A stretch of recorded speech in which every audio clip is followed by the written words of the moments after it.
All right, I'm back. Just had something to eat, do a little bit of cleanup in the house, and continue to ponder on what I've been talking about. So,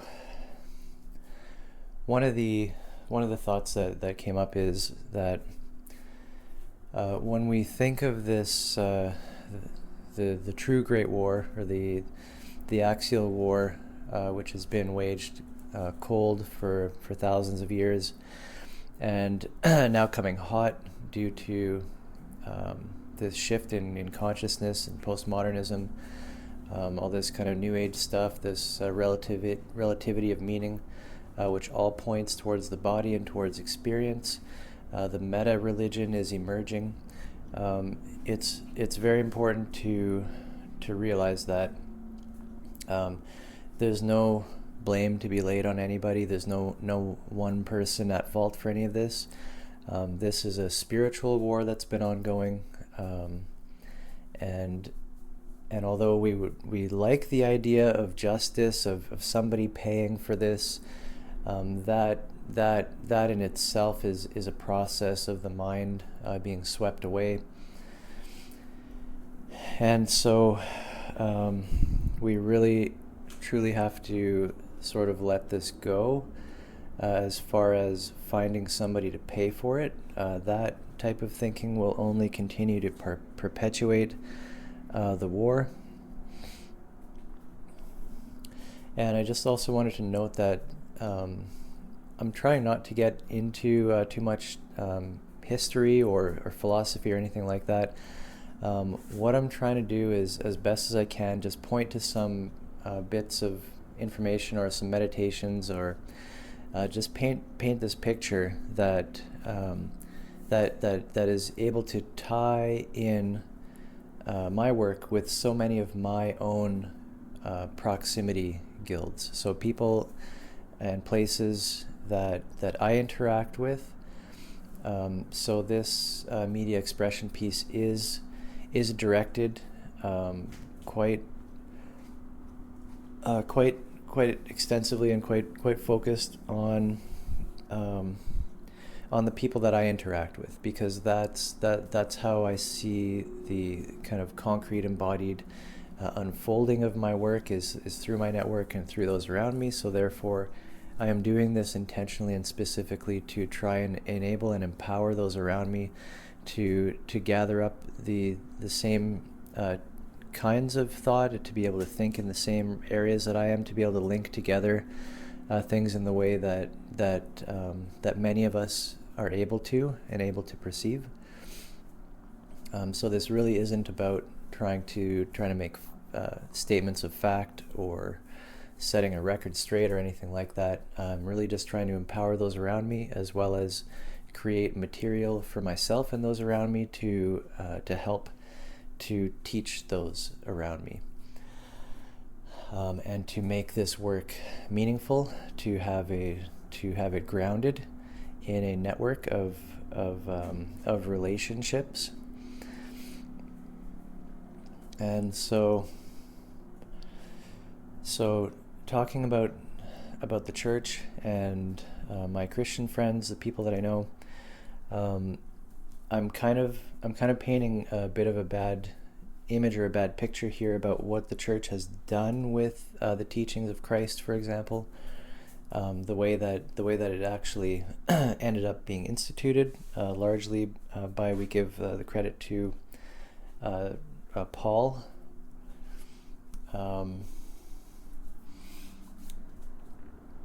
And I think we have to have some empathy and compassion here, realizing that the breakaway civilization was breaking away kind of no matter what. The technology, which allowed the externalization of memory, really just began to sweep across the world and sweep that and solidify those cultures and traditions out of the reach of the actual individual participants of their respective cultures. And so this was just an ongoing phenomenon that was just sweeping the world. And in many cases, people were afraid. They were afraid for their tribe, for their people, and they simply wanted to protect them And this was the purpose of the law. This was the purpose um, of as we call the Old Testament, including the Jewish the first 5 books, the Talmud. The purpose of the law was to create basically a participant degree of coherence in order to keep people safe, that they obeyed the law, that they did what they were supposed to, and this is what would protect the genetics of that tribe.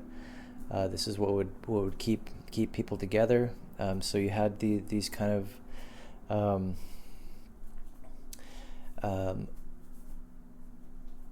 these manifestations of religion, which right off the bat were concerned more solely with simply protecting the people at all costs, and because the people had no way of understanding realistically what the priest class was even up to, or what it was even for. This had to be presented in a way of law, basically. Obey the law, simply obey the law. The laws of sacrifice and whatnot. So it paints a bad picture of the church, what's going on here, but so if I can just carry on with the Christian example, the arrival of the Messiah, of Christ, fulfilling over 300 prophecies, all this kind of stuff, ushering in a new consciousness, and this, if you want to get to its core, what we're talking about is the meta religion again itself. So that truly membership degree of coherence. This is what Christ was trying to usher in. This is God reaching back down to his people and saying, okay, you're safe now, and now you are ready. Now you are ready to know what it is to transcend the law. And just a quick statement about that.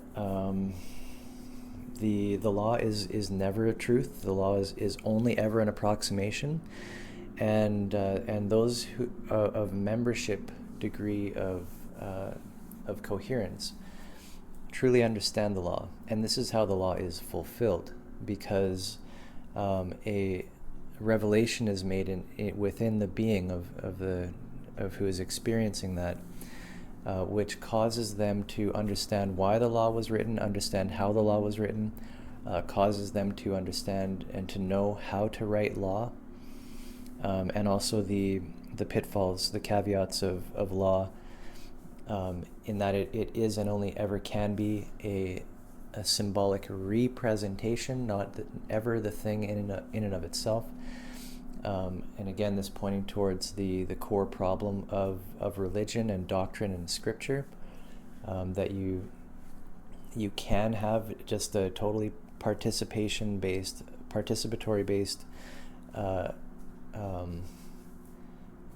religion or religious system going on, whereby nobody truly understands what they're doing, but they're simply following and obeying law by faith.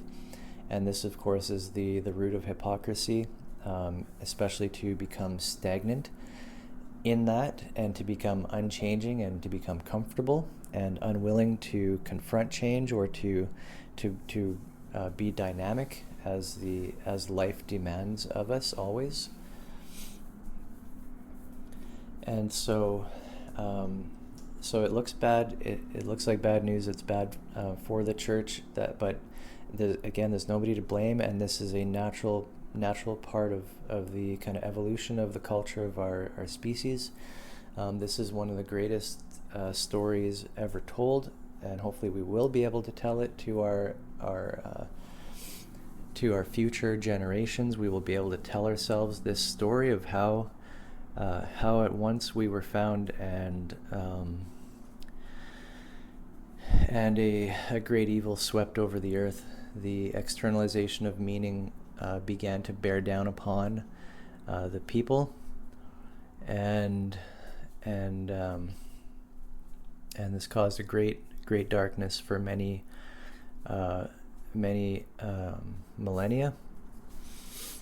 and that eventually the body returned in this understanding of the problem of meaning, that people are starting to apprehend what that is and what it means, and we're being blasted into pure potentiality right now, which again, as I mentioned earlier, needs to have that counterpart of the journey towards increasing of coherence. That is the narrow path of life, whereas the most directions, most paths that we can take are in fact dysmorphic, and in fact leading towards death, towards suffering, pain, decay, and death. And so there is a great evil in our midst, in the midst of the church. And if we want to stay afloat, if we want to stay relevant with the culture, we are going to have to absolutely 100% graduate ourselves from this surface level and blind faith level of apprehension of our spiritual life. We absolutely must upgrade our church to integrate the knowledge and the practice of discipleship and the degrees of coherence, and especially towards the goal of rebirth, of spiritual rebirth, and the entering of the kingdom of heaven, which is something that certainly can be and should be experienced. In fact, it's necessary that we experience this, such that we are entrusted with the keys of the kingdom. This is what God has asked of us, that we go out and make disciples of all the nations. And if the church is unable to do this, then it will remain irrelevant. It will continue to fester and decay without the spirit of life moving inside of it.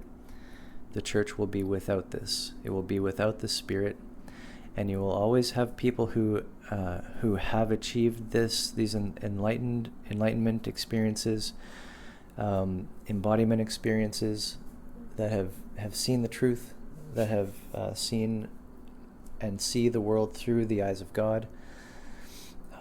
They will always be there, and I think that without that, the church never would have gone anywhere, never would have perpetuated. It would have just morphed into something completely unobservable, not unobservable, unrecognizable. And so all the saints through time, those who have been reborn, they were the ones who were able to look at the doctrine material, to look at the scripture, to look at the laws, and understand deeply why they are the way they are, and that this material is there for the purpose of making us wise to salvation, to rebirth, and through and along the process of sanctification. Those saints have been the only kind of guiding this, I guess you could call them true believers in the true sense, not a blind believer or a blind faith. And these true believers are the ones who end up committing their life to Christ, committing their life to God. And really you see throughout history there must be this sort of fairly great difference, why some people seem to be just charged up with the Spirit, and other people seem to like to represent that Spirit, but they're not actively impassioned. They're not actively just on fire and searching and seeking and crying out for God, and so So this is a long-standing problem. It always will be a problem. There always will be the fact of the journey of increasing coherence starts at the guest, and we are always having new people born into this world. So there will always be ignorance, and there will always be alienation pushing us into ourselves and away from our own bodies, and just into these depressions. So I need help. I need help from my church family, although I don't really expect it to this extent. Although I feel like I am going to have to reach out and span out to different churches, different denominations, try to find out which in my area at least seem to be doing this right, if any, if I can find any. And then of course it's a matter of convergence upon protocols and forging and developing relationships with people among these churches, and then of course we have another aspect of this which I haven't gone over, which is the interchurch. So the interchurch network, or you could say the capital C church, the church itself.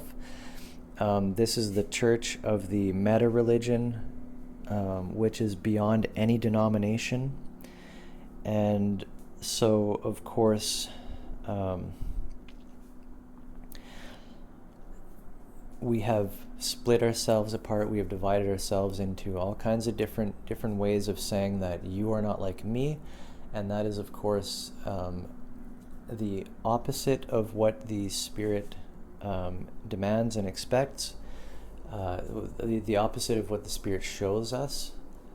That membership degree of coherence is the same everywhere. It's simply it's an embodiment within a connection by this way to God. And there's virtually no disagreement between true members, except for their own experiences of perhaps how to methods of how to disciple, how to teach, how to express. That kind of stuff always could be developed and cooperated upon. But I believe there's an entirely different spirit that's going on at the membership level, and I believe that this is the true church of Christ, the true church of God. Is a sort of virtual church that's happening within churches, and what it is that membership degree of coherence of when the Spirit has come to you and you've been reborn and completely changed and never again to be the same person, and who you were is dead and who you are now is an impassioned, driven and creative spirit. This collection of people, of relationships coming together, this is the church of heaven. And of course the church of heaven doesn't manifest in any one single place. It cannot come under the earthly authority of any certain particular set of doctrine or dogma, because such things are only useful in context and must always be interpreted into context, and there is no perfect expression which will take care of any case. So we always need the Spirit of God within us. We need this communion between mind and body to be able to move beyond the participant degree of coherence in how we relate to doctrine, how we relate to the law, and how it gets implemented in our lives by a feedback, an active embodied feedback experience or mechanism within us, which we must develop. This is a feedback protocol.